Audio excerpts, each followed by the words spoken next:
lir tandure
kotor ati akale yen isih kotor ati akale ya Rasulullah salamun alaik ya Rabbi asal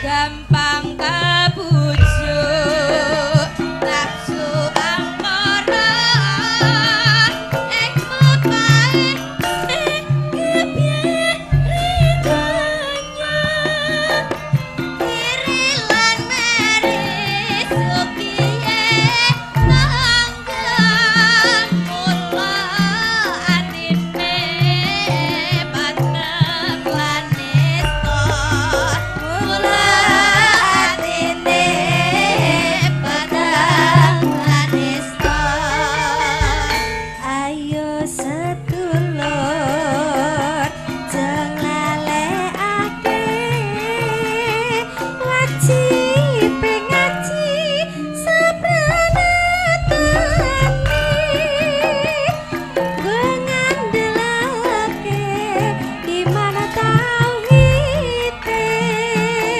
aku sesangu mulya matine aku sesangu mulya matine kang aran soleh bagus hatine kerana mapan suri ilmune laku tarekot lan makrifate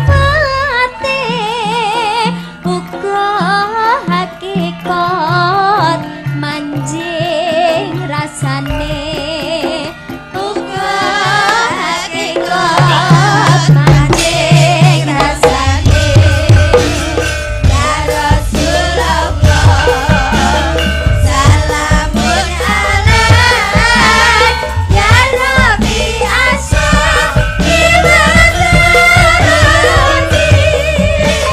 akwana ya diratal alamin da'uhailal judi wal karami da'uhailal judi wal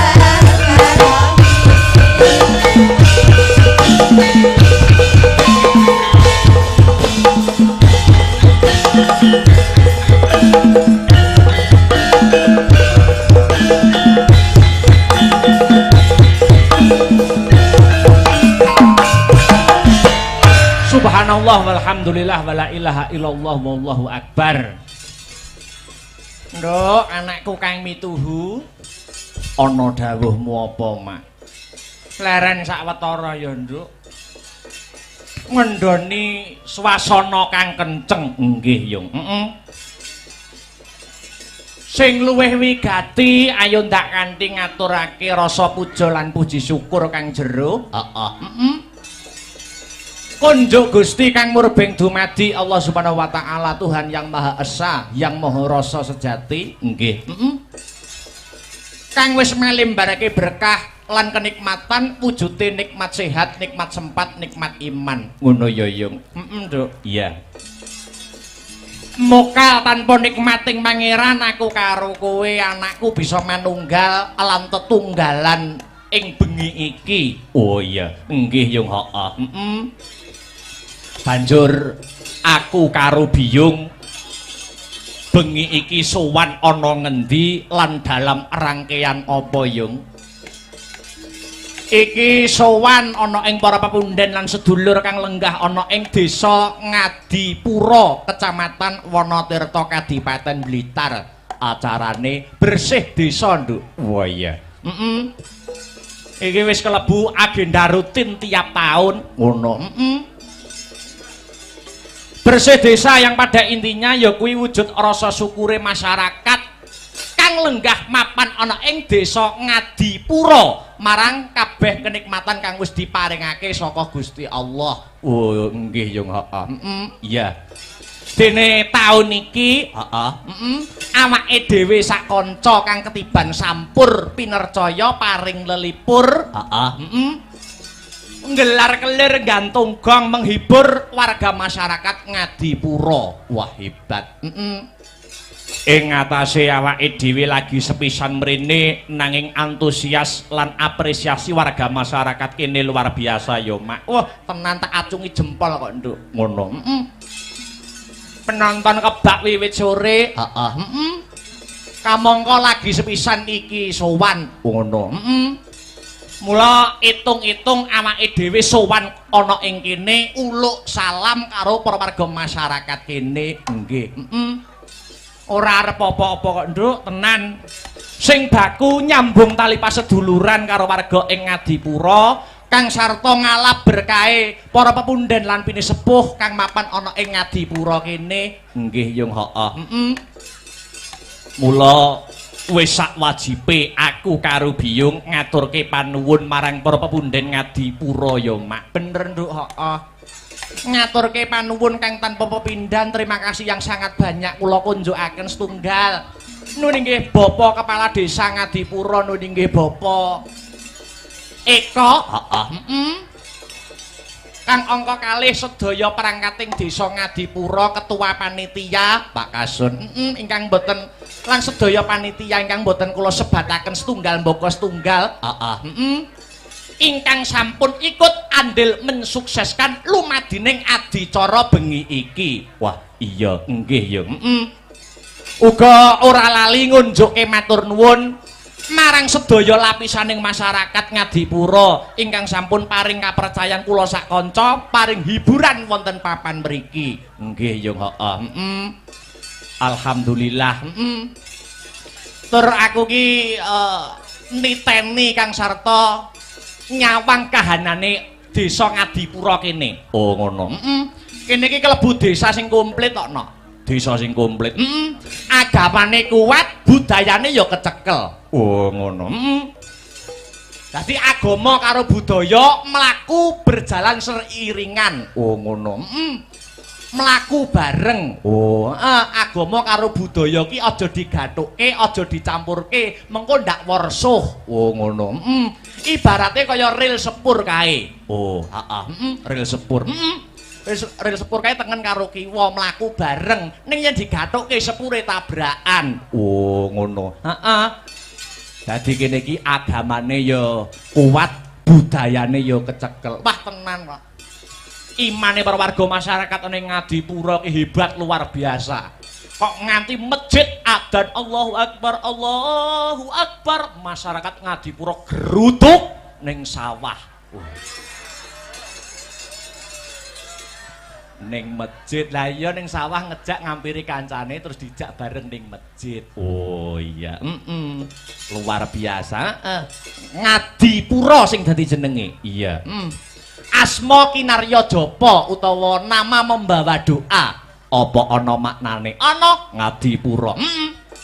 Ngadipura maknane apa? Yen pancen Biyung ngendikake asma kinarya japa nama kuwi mengku doa.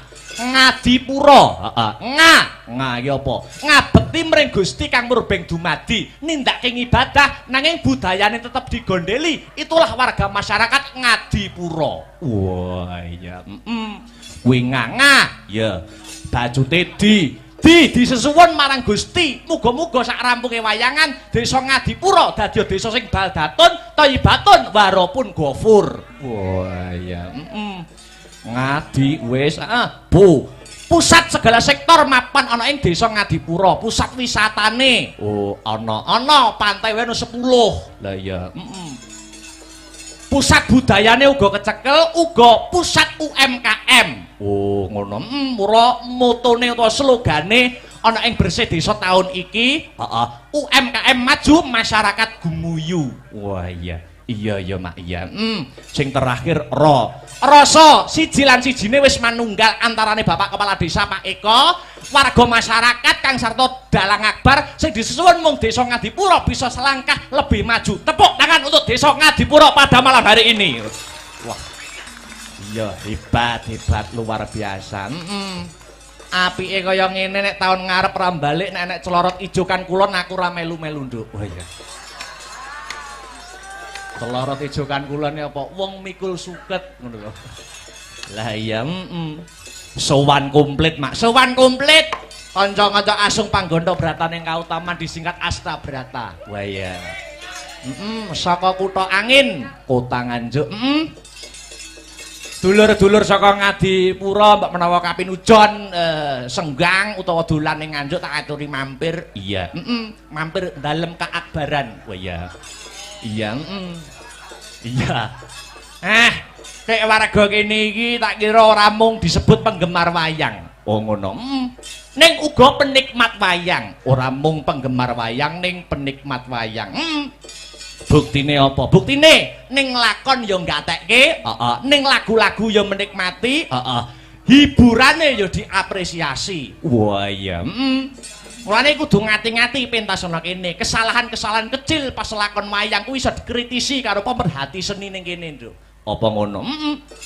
Contone apa? Kesalahan-kesalahan kecil umpamane ning wayangan. Ning wayangan iki umpamane apa? Sing kudu ngati-ati. Umpamane nggur sak sepele sederhana ngene.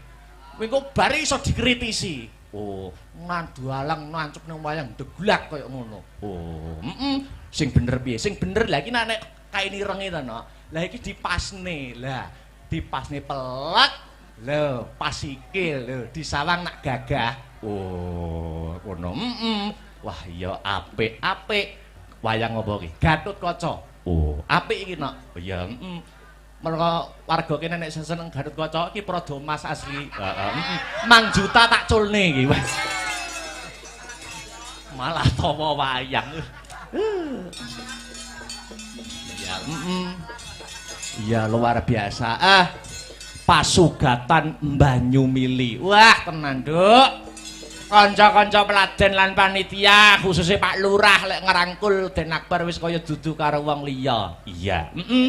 Kamangka lagi sepisan jiki, suguh gupuh lungguh aruh orang nguciwani. Petitik pasugatan wiwit sore Banyumili ya, Mak.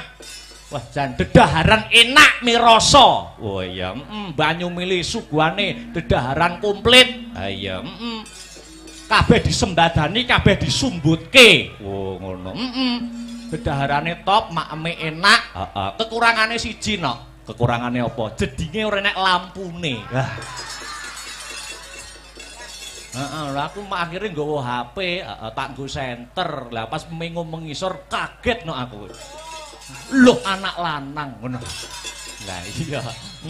Iya, luar biasa. Alhamdulillah. Kembali ke benang merah. Ya piye, Nduk? Biyo ngarep ndongake apa marang warga masyarakat kang mapan ana ing Ngadipuro kang bengi iki ngadani adicara bersih desa. Dongaku ora mandek kok, Nduk. Dongaku Banyumili ngono. Muga-muga sak rampunge ringgitan kabeh para warga masyarakat Ngadipuro pinaringan ayem tentrem, gemah ripah loh jinawi, karta tata raharja, murah sandang kelawan pangan adoh saka bencana alam. Allahumma amin ya rabbal alamin. Jebul kae sing dak anti-anti wis teko mrene.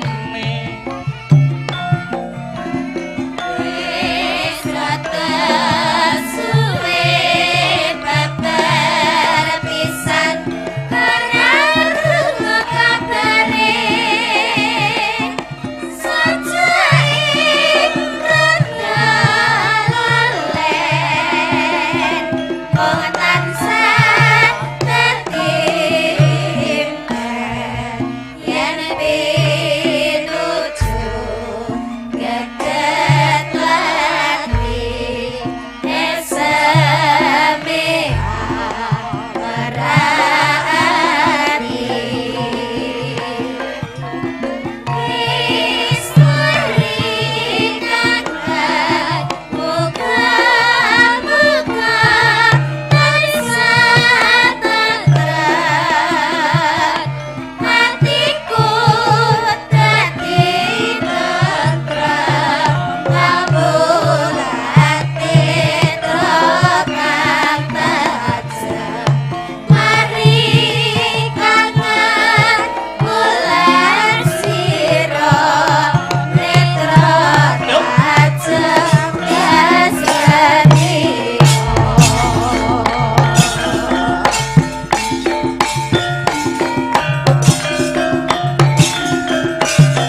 aku mau perjalanan nganjuk nganti tekan Ngadipura.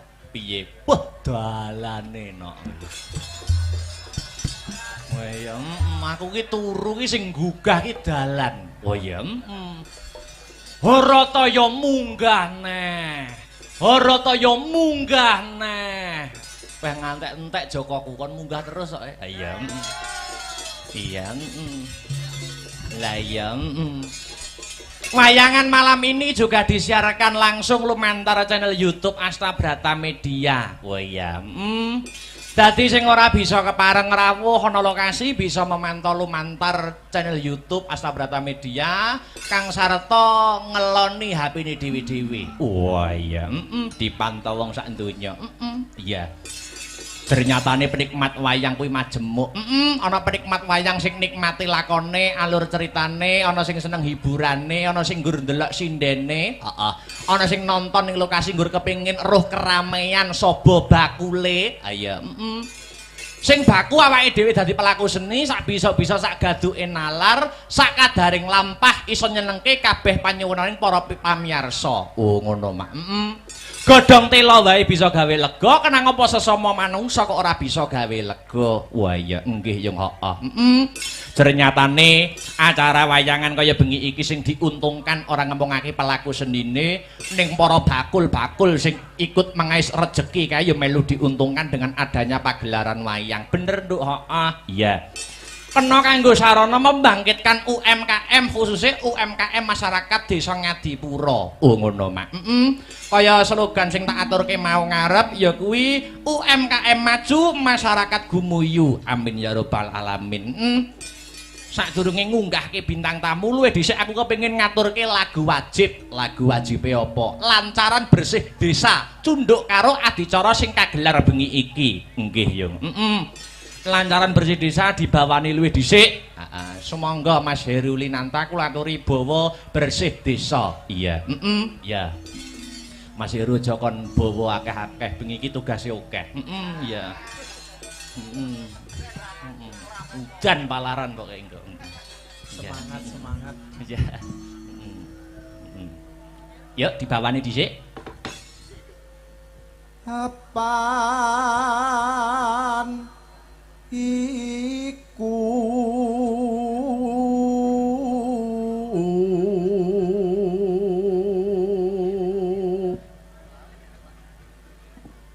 dadi kewajiban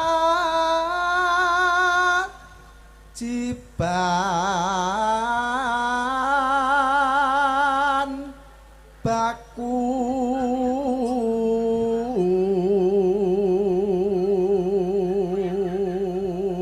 season hiburan ana ing wayangan kuwi ping 2, limbukan karo gara-gara. Nek limbukan wayange cangik limbuk wis biasa.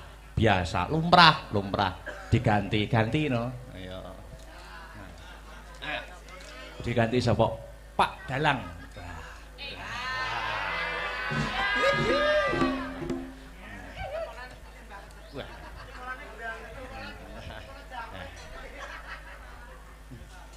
Pak Dalang dalem. Pak Dalang ya gandengane Bu Sinden.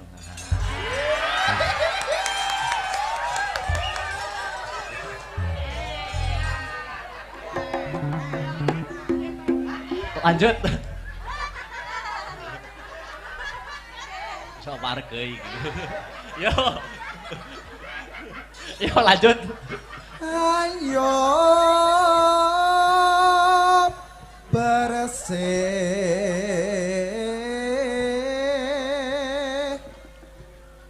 desa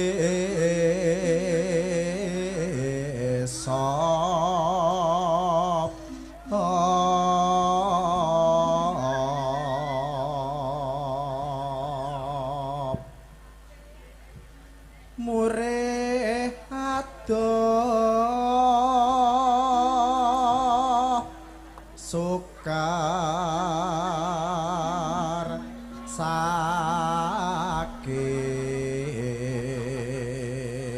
Yo, ditibakne lancaran bersih desa. Wis. Kriya kriya Angliyaku mandang karya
wis katur Mas. Ya ngaturke bintang tamu. Awake dhewe sowan mrene ora ijen. Uga nganti bintang tamu ya kuwi Dik Niken Salindri saka Kota Tahu Kediri. Ya. Monggo Dik kula aturi jumeneng disepoti kanggo pemanasan dhisik. Ya. Lagu sing lagi ngetren apa? Lamunan. Wah iya. Monggo dadekne Mas Tri luar biasa. Luar biasa. Yes.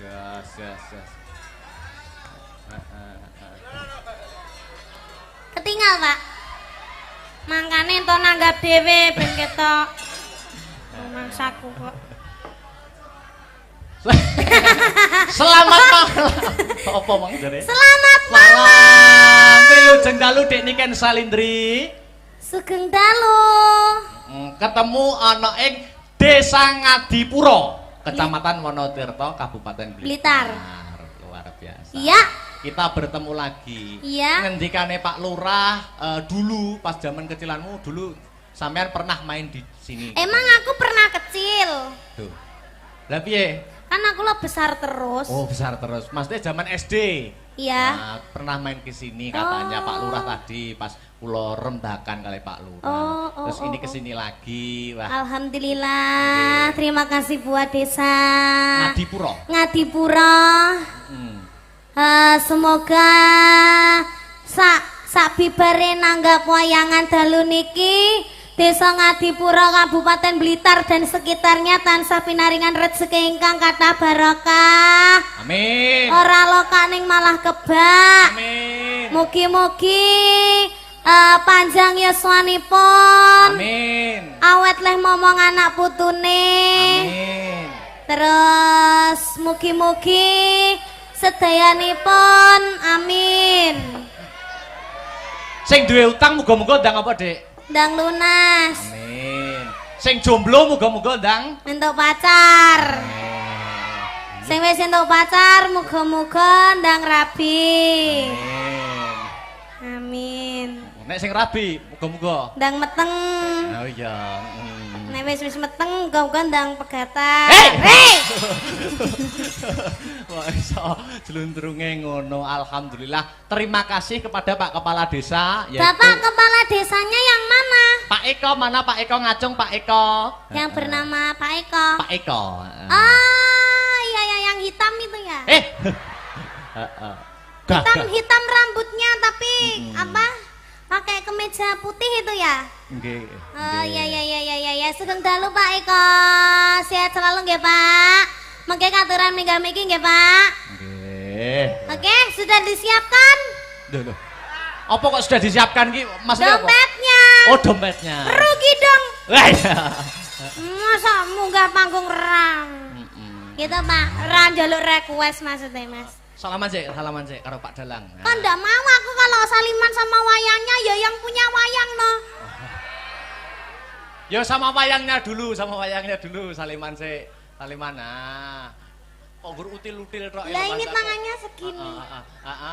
Kan mendekat tok. Muah. Ndak mau aku dicium wayangnya. Kenapa kok gak mau sama wayangnya? Orangnya aja.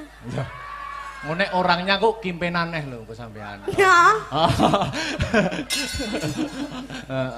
Kok kimpenaneh luar biasa. Salim dulu. Wis kalih dilaki piye? Lipstik iso diusrek-usrek ning tangane lho. Kalih dilaki nganti ilang delakan tugel gulumu. Iya. Ele totoane nyowo lho Dik Nike. Tadi berangkat dari rumah apa dari tanggapan? Dari rumah. Oh, dari rumah. Aku tuh sakit, kamu nggak tahu tuh. Kok tanggapan karena aku kok sakit rumah saku. Ya berarti kan jaluk tombo. Ning kene duduk kene. Ning alun-alun loro, ning kene loro. Ya kan berarti kan tombone sampean Thomas. Lah aku kan duduk dokter yang bisa mengobati kesakitmu. Ya toh? Tapi kan kamu mengobati rasa hatiku. Dan Setetek kan? setitik. Setitik. Sithik tenan, setetek gede. Terus piye? Lek ambo berarti setotok. Apa? Berarti mengobati perasaan berarti perasaanmu sedang tidak baik-baik saja. Ya baik-baik saja. Oh, baik-baik saja. Aku ndelok wayange kuwi ndang. Yang mana? Sing wedok kuwi lho, kok mirip aku ya? Oh, duduk iki Pak Dalang Rebu Sinden kok iki. Oh, kok duduke berarti duwe neh. Dalang kok duduk wayange. Lah, iki ngono aku lho Mas, lho ento. Apa? Gawe sabuk ngene iki to, Oh, terus sabuk. ki hilse ngene iki Arep tak gawe jenjet ngarep jan iki. Piye to? Ora ya. Bisa jinjit ngarep. Wis kita go mulai ya. Loh, kuwi paitanku wae ngawur ae. Ya wis cium sik. Kok iso wayange luar biasa. Iki besok ada tanggapan apa mboten Dik Niken? Oh, Besok besok siang apa alhamdulillah malam? enggak ada. Oh, nggak ada. Dolan yuk. Loh, besok saya dan Astabrata ke pantai besok. Besok Tenanan toh? Tenan, besok pagi. Sesuk aku yo ning pantai karo Mayangkara. Pantai ndi pantene akeh lho. Pantai pacar. Duh, apa ki pantai kok pantai pacar? Loh, iya pantai pacar ki Tulungagung. termasuk Tulungagung apa Blitar ya? Oh. Oh, Tulungagung. Kalau pantai dekat sini tuh pantai apa, Pak? Kuda, pantai kuda. Oh, pantai kuda. Kuda. Kuda. Heeh, dadi nanti pagi habis wayangan ke pantai. Ikut. Ikut moga. Ikut. Ruang saku kok luar Iya. biasa. Iki ngene, Dik. Sampean kan seniman yang lagi naik daun. Duduk mono apa gak kesel to? Duduk sing penak to. Duduk sing penak, Dik. Dek, Dipangku, ya wis dipangku Mas Victor ae nek. Duduk sing penak to, duduk sing penak. Sampean kan seniman yang sudah naik daun. Apa-apa iso campur sari oke, pop yo oke, dangdut apa meneh, ya toh? Heeh. Sampean ora ketang sithik ora ketang sithik njajal ndalango ning kene, Dik. Hah?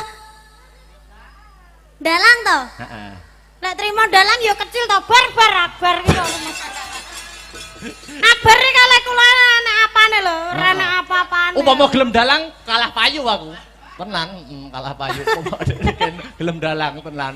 Aku dalang apa lho, Mas? Dalang ki kok omong-omongan iki karo iki. Oh, ngono Pak ya. dalang karo Bu Sinden. Oh iya. Ning sulukono sik sing lho. Sing endi? Songo sing isine Kang. Lho. Hah? Sulukono ku lho slendro, Mbah. Tong-tongane, Mbah. Heeh. Nyok. Duduk sini lho. Dalang lho. Oh, duduk sini to. Ojo. Sini loh, sini. Oh, iya. Wah, bahaya ini nanti. Iki aku lagi ganas-ganasnya loh. Ah, situ madep sana no. Anu to, Bapak ingin to. madep sana. Siden tak. Duduk dalang ora apa-apa, duduk dalang. Jangan gini aja. Oh, gini aja. Anu mic-nya dipegang tangan kiri.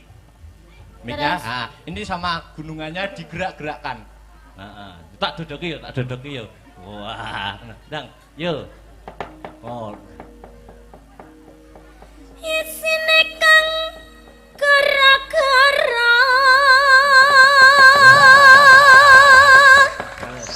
bumi langit gonjang ganjing para bekang kang pratala lindu ping 7 sehari umat kang jalani di pati hambantusi sirna larut terus pene Mas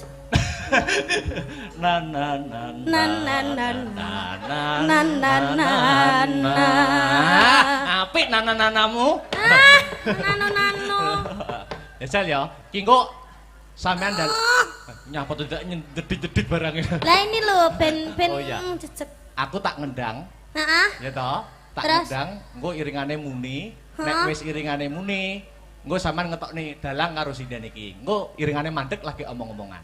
Oh ngono. Ya. Terus aku sing tak tokne apa? Iki lho, Pak Dalang karo Bu Sinden. Oh, iya. Iringan sik ngetokne nek iringane mandek sampean omong-omongan. Oh iya. Sembarang wis bahas apa wis sembarang. Oke. Iya. Heeh. Kok iku oh iya. Anu iki ndek enek anu to. Yo tak pasang nih. Oh, iya. Sik tak noto. Iya. Ora. Sujar. Daduk yang piro ae kowe. Heeh. Ada lampu yang jadi saksi ya. Iya. Iki nglungguhi bantal ki ra apa-apa to, Ora Mas? apa-apa. Kuwi yo nyat nggo lungguh.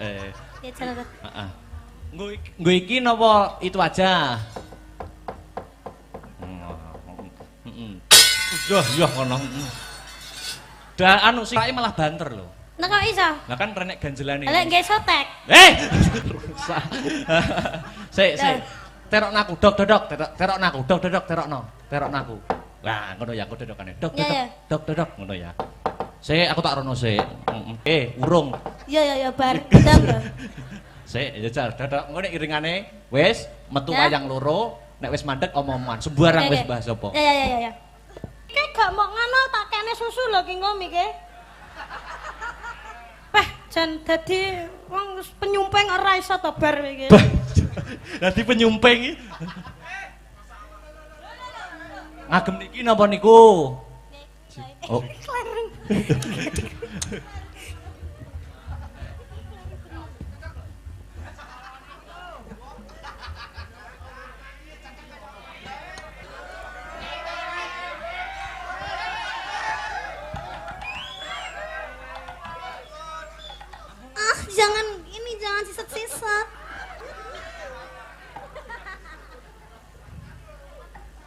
njaluk rokokmu sitok ae.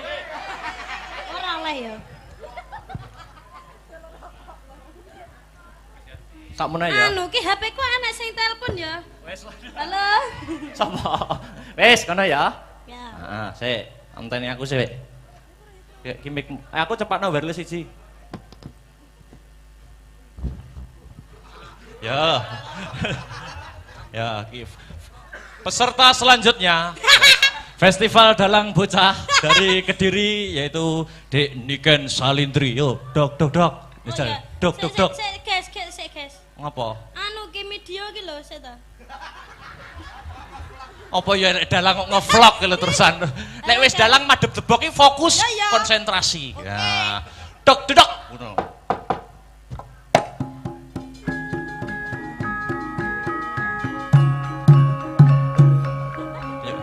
Ya, dijabut. Sik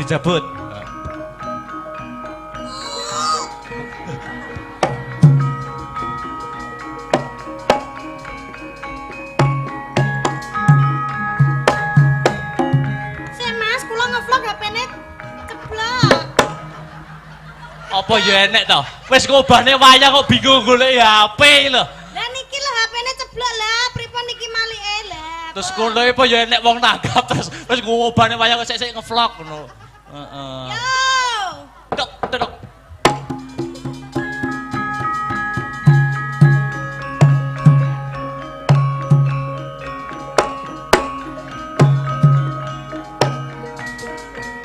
Dileh kayane wis ilang. Wah rusak kok. Yo metu Pak Dalang karo Bu Sinden.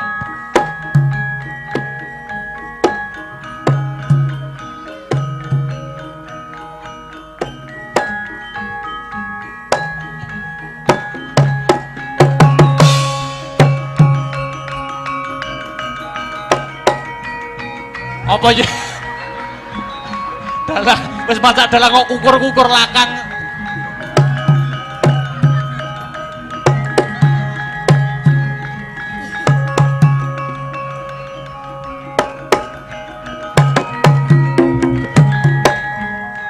Nah, omong-omongan aja. Loh, dalangnya mengi dalangnya. Heeh. Bune. Wedah, bune ada. Ya apik terus. Kalem Pak nih. Wah. Apik. Ya terus. Ya ngalah bojoku kok suwi-suwi saya ganteng ya ampun bagus sih. Cium dulu. Aku nih jane pengen ngono mong aku. Terus bahas apa? Di luar panggung bahasnya nyejel apa bahas? Di luar pementasan. Pane apakah sudah makan? Urung bune tulung gawekno kopi. Mangan kok ngopi ya? Lah. Hah? Lah ya kopine digrogoti, Mas. Tak siapne mamse ya Pakne cium dulu. Wah, wes ya. Wes, terus mangane teko teng. Nah, terus. Ini makme apa? Ibaratnya makme apa? Iki mangane ngono mik, Mas. Oh. Miknya cilik ya? Mikir cilik. Iki Pakne makme. Ah. Oh iya bune. Heeh. Iki piye ta jane yo ngalah. Wah. Didulang no, Didulang. Ya ampun. Hei! Ngono kuwi peng piye ta aku lali aku ngono kuwi. Ya ampun, bojoku lek ra didulangke ngene iki lho, nafsunya makan itu berkurang sampai awake kurus kayak ngene iki. Ya ampun.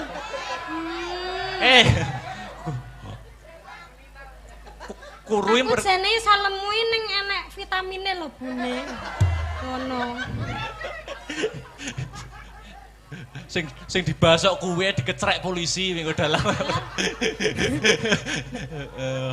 Mbah. Terus piye neh, Mas? Bahas apa keseharian. Kesehariane kita ye. Lah ya kuwi kesehariane Pak Dalang karo Bu Sinden. Kesehariane apa upamane? Upamane enek masalah wong loro ki upamane enek masalah tukaran upamane. Oh, enek masalah tukaran. Tukaran wong loro ki padu upamane. Pakne. Ah, nek sindene nek nesu piye Bu Sinden kuwi? Pakne ndeknya aku ki nyawang HP-mu kok tungklang-tungkling ki jane nek apane to Pakne mosok enek sinden sing ngecati sampean to Pakne. Ora enek ibune. Masya Allah sumpah to demi Allah ndek enek lho bune.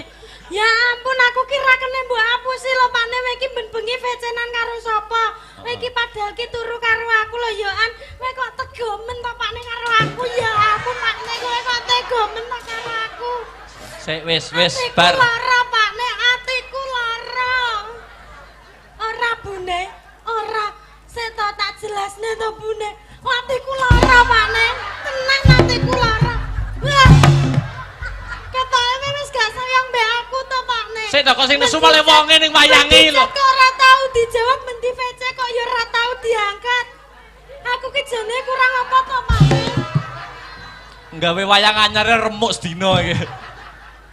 Wes. Lah jare kok nesu. Oh ya nesu ya.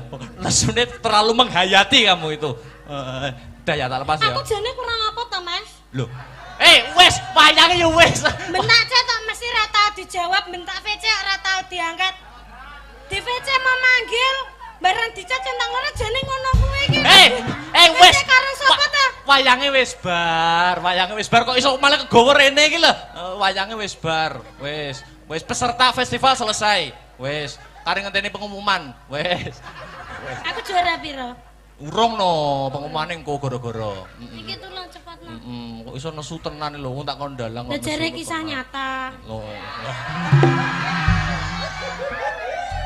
Aduh, remuk tangane Pak Dalang, remuk tangane Pak Dalang. Remuk.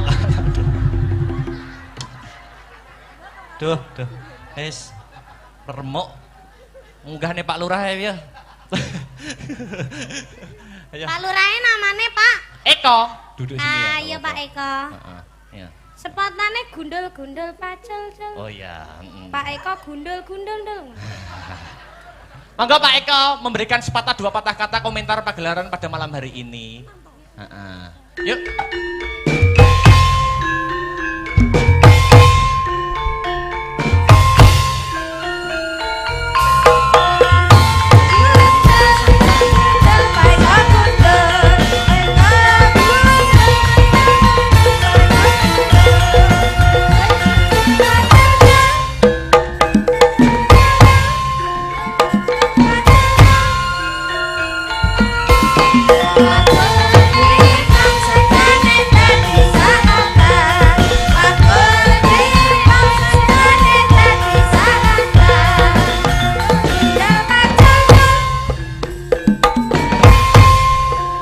Monggo Pak Eko.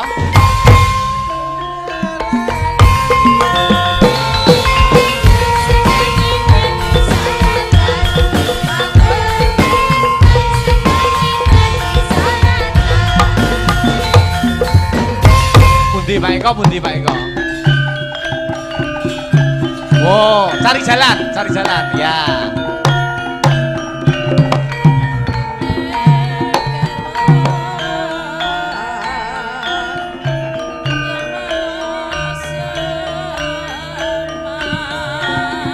Monggo Pak Eko. Alon-alon kemawon.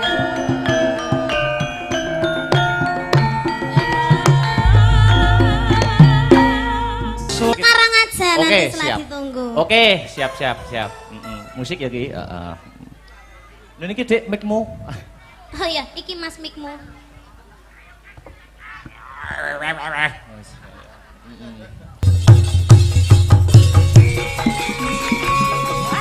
Hey.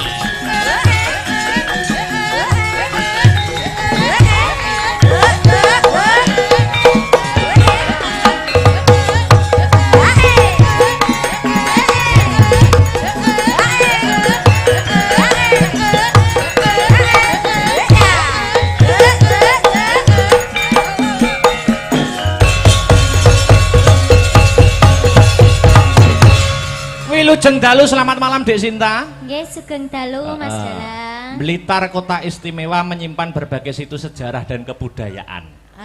Nggih, leres niku. Iki ana permintaan lumantar WhatsApp nyuwun Blitar. Blitar. Blitar. Dilanggamne dhisik, mengko lagi irama seger dangdut. Heeh. Mengko arep digawe buka celuk wae ora apa-apa. Oh, buka celuk. Buka celuk ya ora apa-apa. Mangga. Yuk. Sak pinten riyen? Ya. Dados. Blitar kutha cilik kang kawentar. Etipeni Gunung Kelut kan ngayomi. Blitar jaman Jepang nate gempar.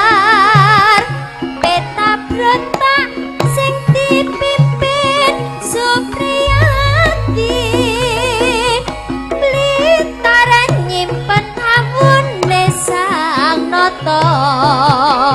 Majapahit ana candhi penataran.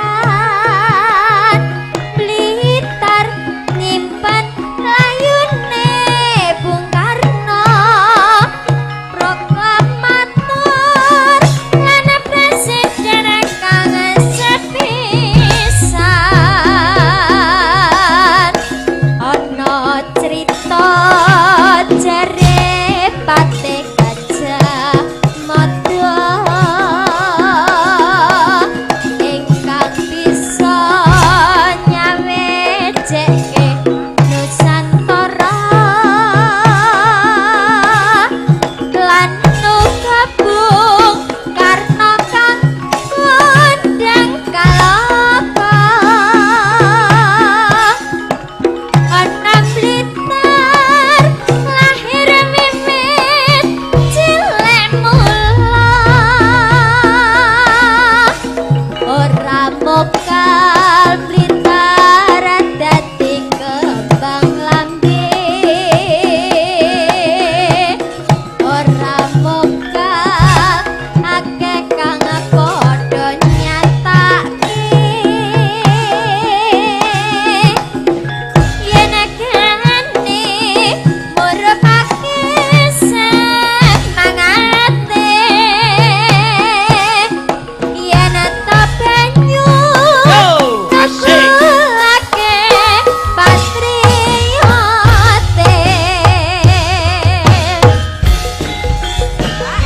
Asik asik. Astabrata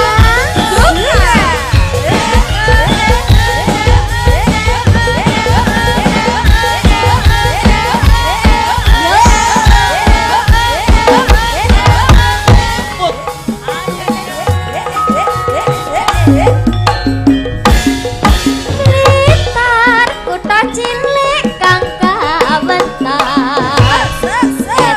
Etipeni Gunung Kelut kang ngayomi. Blitar jaman Jepang nate gempar. Peta brontak sing dipimpin Supriyadi. Blitar nyimpen awune Sang Nata. Majapahit ana candhi penataran. Blitar nyimpen layune Bung Karno. Proklamator lan presiden kang sepisan. Ana crita jare Patih Gajah Mada bisa nyawejeke Nusantara lan gabung Karna kang kondang kalaka. Ana Blitar lahir wiwit cilik mula. Ora mokal Blitar dadi kembang lambe. Ora mokal akeh kang padha nyatake. Yen kene murupake semangate. Yen to banyu nukulake patriote. Terima kasih Dik Sinta. Nggih. Mau sore wis diadani ya kuwi sosialisasi narkoba, anti narkoba. Terus wingi ya ana sosialisasi. Sosialisasi UMKM saka ngendi? Saka Dinas Perdagangan. Oh ngono. Dadi sosialisasi kuwi penting kanggo mengedukasi masyarakat, khususnya masyarakat kang mapan ana ing desa Ngadipura. Oh iya. Ya, lanjut. Ya, belok. Ya, maka Mainggar jumeneng, yuk.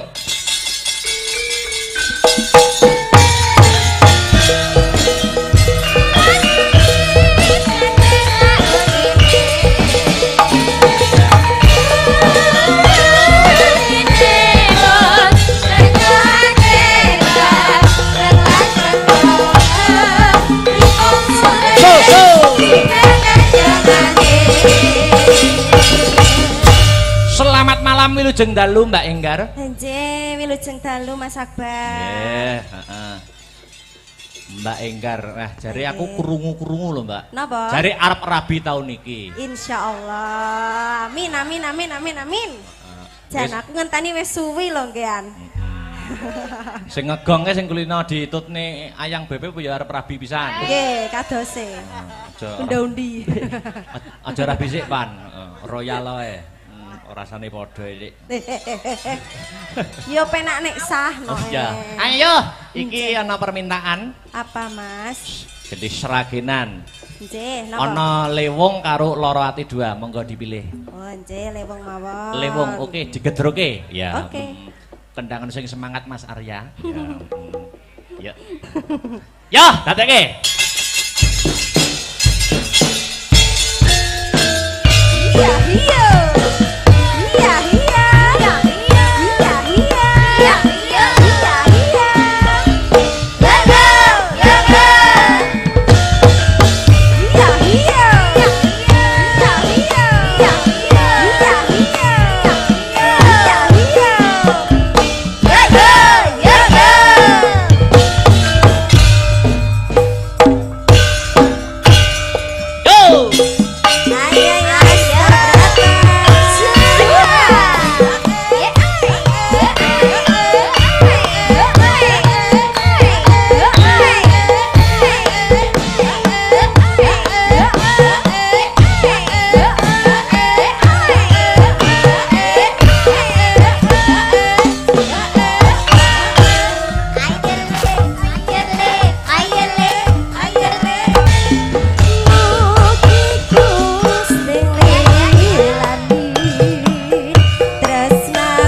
Gusti lilai tresnaku bakal dinawa mati.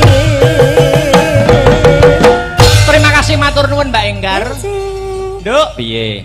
Mengko perkara lagu warga guyonan disambung ning 42 season 9 goro-goro. Oh iya, nutukne lakon keprukan delok ya nok. Ya, nutuke lakon ki permintaan saka Bapak Lurah ya kuwi Sekar Pudak Tunjung Biru lakone. Sekar Pudak Tunjung Biru atau Semar Boyong. Wah iya, Dadi sisan gawe iki mergo launching Pantai Pudak ana ing taun 2024.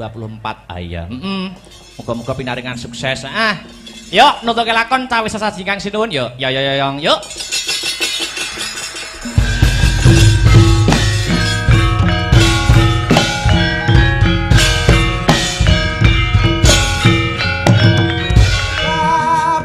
Nanging mungkaring Pancatriya ane ambabar diri